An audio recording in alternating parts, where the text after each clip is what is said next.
Bienvenidos, esto es Todo lo que sí, yo soy Martina, tu dealer de series progres en Instagram, y acá en YouTube lo que vamos a intentar es analizar un poquito cuál es el significado de un solo episodio en el contexto audiovisual, qué es lo que aporta, qué es lo nuevo, por qué es distinto.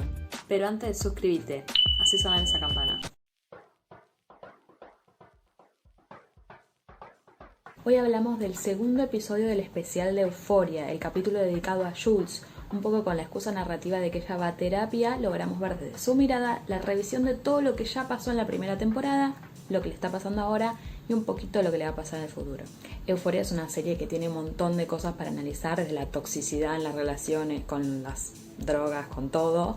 Pero en este caso me parece que este episodio tiene otro tono y que es muy interesante entrar en la profundidad del personaje, un poco por el temita de la pandemia, lo tuvieron que hacer, no les quedó otra, pero la verdad es que les salió fantástico. La primera novedad que es evidente es que si hasta ahora, y hay un muy buen documental llamado Disclosure sobre este tema, las personas trans en pantalla tenían demasiada asociación con el crimen, ya sea ellas siendo asesines o siendo asesinadas, o con el ocultamiento, con me trasvisto de mujer para, me trasvisto de hombre para, pero en realidad mi verdadera identidad, y estoy hablando de pelis, desde Mulan hasta Va por Siempre, pasando por lo que se te ocurra, digamos, muy buenas todas, pero en pantalla había como demasiada permanencia de esa imagen y no de una identidad real, ¿no? Digamos, de algo que no era una fachada para engañar un sistema o lo que fuera, sino la realidad. Y después de esas imágenes como más condenatorias, si se quiere, empezaron a aparecer los nuevos relatos a donde la transición partía de un punto de comienzo de mucha insatisfacción y cuando eras trans y reconocida como tal, la culminación de ese proceso de transición, el punto de llegada. Sin embargo, lo que vemos acá es qué pasa después de eso, es decir, la historia del relato y todos los problemas no se resuelven con que ahora sos trans y te reconocieron, sino que los problemas siguen, como para todos nosotros, con respecto a la identidad y con respecto a un montón de otros temas. En ese sentido me hace acordar mucho a qué pasa con respecto a las nietas recuperadas, a donde obviamente la necesidad social, por la justicia, por la historia, por la memoria, llegas a recuperar esos nietes, y entonces después hay como una especie de vacancia, y no se sabe mucho, sobre todo en la pantalla, porque sí hay algún que otro libro, pero digo, hay pocas representaciones audiovisuales de qué pasa después. Y obviamente abrir esa puerta es mucho más expuesto, tiene muchas más sutilezas, más matices, los adversarios políticos pueden aprovechar eso, entonces obviamente es más riesgoso. Además de que en el caso de las nietas recuperadas obviamente ya entra en la vida íntima y no entra más en la vida política social de todos, ¿no? Pero ¿qué pasa después? Es muy interesante también, es muy valioso también y estoy muy agradecida que hayan tenido la valentía en este caso de mostrar y de abrirse, sabiendo que probablemente algún que otro hater se iban a encontrar, aunque si llegaste a la primera temporada de Euphoria, qué sé yo. La cosa es que Jules ya desde el principio la vemos vestida distinto, la vemos en otra posición corporal, con otro maquillaje, o sea, evidentemente está pasando por un periodo de repensar. Y en terapia va a tener como 3 breakthroughs, ¿no? 3 realizaciones, 3 momentos de autodescubrimiento muy importantes con respecto a 3 pilares de su identidad, que son ser mujer, trans y lesbiana.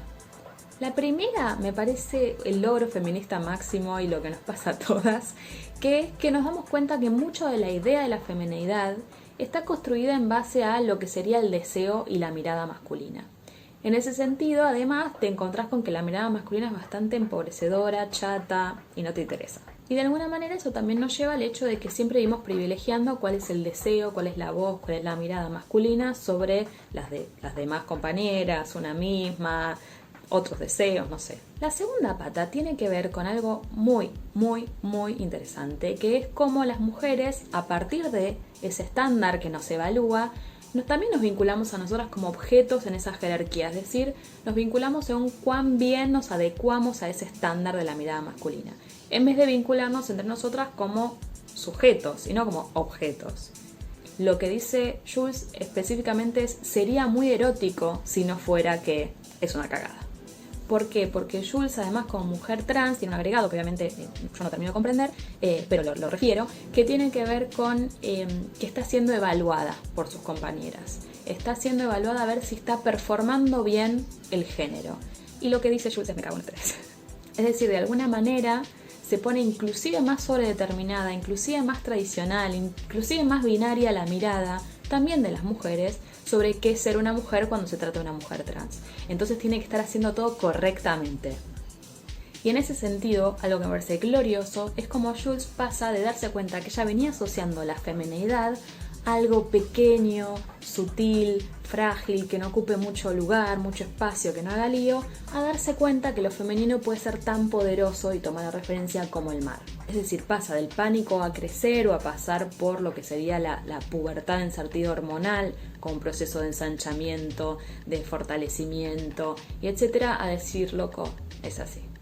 Sobre este tema les invito a ver encarecidamente el capítulo de Transparenta, donde se van a una especie de encuentro feminista y se encuentran con unas TERFs muy jodido, y la autoridad máxima en estos temas y en muchos otros, que es ContraPoints, que trata específicamente sobre cómo ella vivencia ser trans, su relación con el género, qué pasa con los binarismos, cuáles son las exigencias para las mujeres trans en este caso sobre ese tema, lo cual de nuevo abre una puerta desde la honestidad que va más allá de la consigna política homogénea, estándar, que todos comprendemos y defendemos, pero que después puertas adentro no termina de resolver todo.